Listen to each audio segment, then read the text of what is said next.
সেদিন গেছিলাম খাদ্য মেলায়, যেটা হচ্ছে পর্ণশ্রী কলেজের মাঠে। বেশ অনেকগুলো দোকান বসেছিল, তার মধ্যে আমরা প্রথমেই গেলাম ফিউশন ফ্যান্টাসিয়াতে। দেখলাম বেশ ইউনিক ইউনিক খাবার বিক্রি হচ্ছে, মেনুটা চেক করে দেখে নিতে পারো। স্কুইড, অক্টোপাস, ক্র্যাব, এছাড়াও আরও অনেক ধরনের ট্রাইবাল খাবার পাওয়া যাচ্ছিল। আমরা চুজ করলাম বাঁশ পোড়া চিকেন, এটাও একটা ট্রাইবাল খাবার, আর বাঁশের ভিতরে করে জিনিসটাকে পুড়িয়ে আমাদেরকে সার্ভ করে দেওয়া হলো।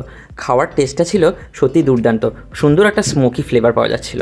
তারপর আমরা নিয়ে নিয়েছিলাম স্মোকড ফিশ, সেটাও খুব সুন্দর খেতে ছিল। এরপর দেখলাম এক দিদি সুন্দর সুন্দর হোমমেড চকলেট বিক্রি করছে, তো সেখান থেকে আমরা কিছু চকলেট আর মাফিনস কিনে নিলাম। আর তারপরে দেখলাম সুন্দর একটা মিষ্টির দোকানও বসেছে, সেখানে অনেক ধরনের মিষ্টি পাওয়া যাচ্ছিল, কিন্তু শুভ্রার পছন্দ হলো এই সরবাজা আর তার সাথে ছানার একটা মিষ্টি, এগুলো খুব সুন্দর খেতে ছিল। এরপর এই লুনা নামক দোকানটা থেকে আমরা নিয়েছিলাম 5 পিস চিকেন উইংস 150 টাকা দিয়ে, সত্যি খুব ভালো খেতে ছিল। আর বাড়ির জন্য নিয়ে নিয়েছিলাম নবদ্বীপের বিখ্যাত ক্ষীর দই, যার দাম নিয়েছিল 1 কেজি 350 টাকা। সবশেষে 100 টাকা দিয়ে এই ওভারপ্রাইজড মিন্ট মোহিতো খেয়ে আজকের দিনটা শেষ করলাম। বাই।